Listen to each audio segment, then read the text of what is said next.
Thank you everyone for coming this afternoon. My name is Courtney Williams. I will be moderating today the discussion, and I thank you all for joining this critical public health and safety impacts of decommissioning Indian Point expert forum, where we're bringing together experts in the fields of nuclear energy, nuclear power, as well as public health and public safety. And we would like to begin the event with a welcome from George Latimer, our county executive. Thank you, George, for being here. I'll turn it over to you.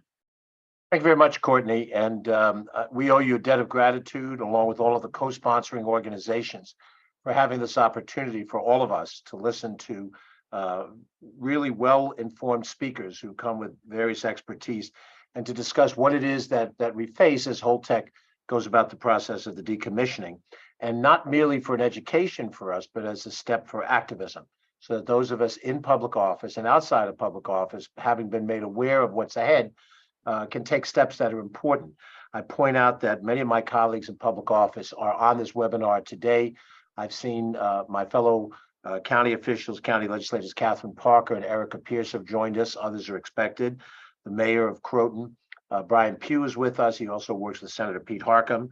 Assemblywoman Dana Levenberg is here, and her predecessor, Assemblywoman Sandy Gale, who still maintains great activity on these issues, and Pat Rowley from Peekskill, and others who are joining us.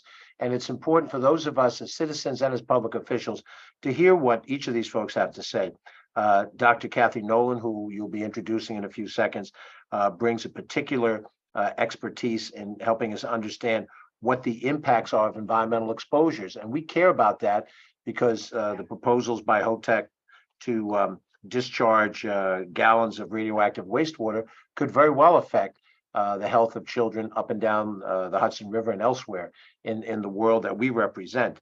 And Kathy, of course, is herself an Ulster County legislator, as is Manager Joe Green. So it's not just a Westchester issue, it's a complete issue of the Hudson Valley region. Arnie Gunderson brings his experience as a former nuclear industry executive. And that is also helpful because we do understand that there's a science involved in this, and we have to understand the science. And if we're going to properly hold accountable, we need to understand what it is that these priorities are. So the Westchester County government, I dare say, certainly members of the New York State Legislature, we care deeply about this. We recognize there can be some very bad outcomes if we aren't diligent and if we don't push. And that pushing process is, I think, critical to all of this. But it begins with education. It begins with the speakers who are coming, for them to share with us, and in the questions and answers, try to get a better picture of all of this. Let me just indicate that what happens in this one area of the county affects all of Westchester County, in fact, all of the region. Our economy, as well as the environment, is tied up in an appropriate decommissioning of this plant, and none of us can afford, whether you live in Pelham on the other side of the county, none of us can afford a poorly done job that pollutes an environment. As we know, radioactivity is forever. So, Courtney, again, thank you for taking the leadership on this. And again, the sponsoring organizations, we all are students of the science and students of those who are going to come to speak. And we hope that we'll be diligent students in the days to come. Thank you. Thank you so much, George. We really appreciate it. And, one of the first things that George did when he took office was go on a tour of the area around Indian Point and the gas pipelines co-located there. So he has been on the job since day one. So I want to make sure everybody can see my slides, and then we can get started. So I would like to welcome you all again today. This is our agenda. We've already had the welcome from County Executive George Latimer. I will be giving some background on how we got here, what's going on, why are we here today. We will then have a section from Dr. Kathy Nolan on the potential health impacts of environmental exposures on children, which is of particular concern to myself, given that I am in the Hendrick Hudson School District, and we have an elementary school 4,000 feet from the reactors at Indian Point during this decommissioning process. We will then hear from Arnie Gunderson on the radioactive fuel pool water treatment systems, the issues there, and the ways, best practices for how we can ensure the safety of our residents and of our river. We will then hear from Mary Olson on the disproportionate harm from radiation exposure tied to biological sex, specifically how it is different for women. So with that, I would like to launch into the background and let you know the goal here today is education. We want to arm you with information for advocacy and help get you to help us shake decision makers out of complacency around this issue. So who am I? My name is Courtney Williams. I am a scientist, an activist, and a mom. I've been at this for a very long time, as you can tell by these images. The family that marches together stays together. So you can see on the left, my kids were not even in preschool, and I had a preschooler when I got started doing this work. And on the right, you can see them just a few weeks ago holding a trash birthday cake outside of the trash incinerator in our city, because we're still fighting for environmental justice for Peekskill. I co-founded Safe Energy Rights Group to help arm communities with information and fight back against harmful energy infrastructure. I'm also a coordinator with Resist Spectra that was very active during the construction of the Algonquin pipeline, and owe all of my activism to being activated by Stop the Algonquin Pipeline Expansion, who were fighting to halt the construction of a 42-inch high-pressure fracked gas pipeline underneath the nuclear power plant, because we can all agree that pipelines that explode belong underneath nuclear reactors.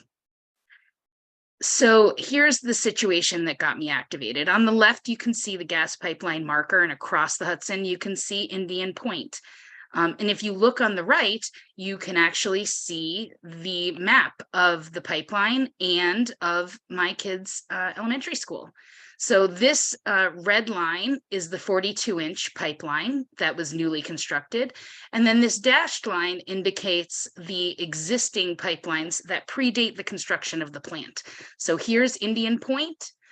Here's the power supply for the nuclear plant and the gas supply for the backup generators. Here's Buchanan Verplanck Elementary School. So I came to this from fighting the gas pipeline and knowing that putting a gas pipeline under a nuclear plant was not the way to go. So how did we get here? A big thanks to two commissions, one of which probably most of us have heard of, the Nuclear Regulatory Commission, and one that few of us have heard of, which is the Federal Energy Regulatory Commission. And the Federal Energy Regulatory Commission, this is their actual seal. And here's a political cartoon calling them a rubber stamp for big oil and gas. So they approved the pipeline under Indian Point, and they got the blessing from the Nuclear Regulatory Commission. And believe it or not, this on the right, don't be worried if you can't read it or understand it.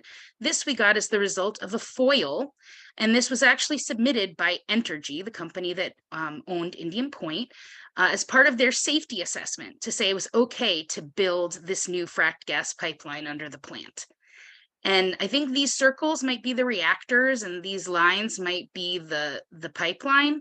I can't really read much down here. And I show it to you as an example of what the Nuclear Regulatory Commission finds acceptable in their oversight of nuclear plants. Particularly, we're the only nuclear plant in the nation co-located with gas transmission pipelines, plural. And this is why, because these commissions are not looking out for our safety. Also, for years, we fought alongside of a lot of the elected officials on this call, saying it wasn't safe. The NRC was faulty in their analysis. They ignored us, built this pipeline, and in 2022 came out with an Office of the Inspector General's report, finding that in reality, they had backwards engineered their safety assessment to get the desired result. They wanted to allow this gas pipeline, and they fiddled with their safety assessment until it said it was safe. And this is one of the headlines from our local news. Feds lied about pipeline. So this is the level of oversight we've got from the federal government and why we're holding this event ourselves. And it's not the Nuclear Regulatory Commission or the Department of Public Service for New York State that is doing it. And what was at stake? Well, these graphs here are from Princeton University Center for Science and Global Security. they modeled what would happen if there was a spent fuel fire. So if the irradiated fuel in the pools caught on fire, and they used weather data from the first day of the month of different months in the year of 2015. And they mapped where the radiation would go if this caught on fire. And I think what you can see is that depending on which way the wind blows, it could be Pittsburgh, it could be Washington, D.C., it could be Montreal, Canada, that needed to be evacuated because of this plume. Thankfully, might help you sleep a little easier now that Holtec is moving those spent fuel out of the pools. This is a less likely scenario, thankfully, but this is what was at stake when the NRC approved that pipeline in a location that could take out the primary power supply for the nuclear plant and the fuel supply for the backup generators. So this is the commission that's responsible for overseeing decommissioning of Indian Point.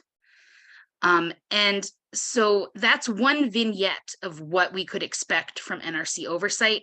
Here's the second one. This just came out earlier this week.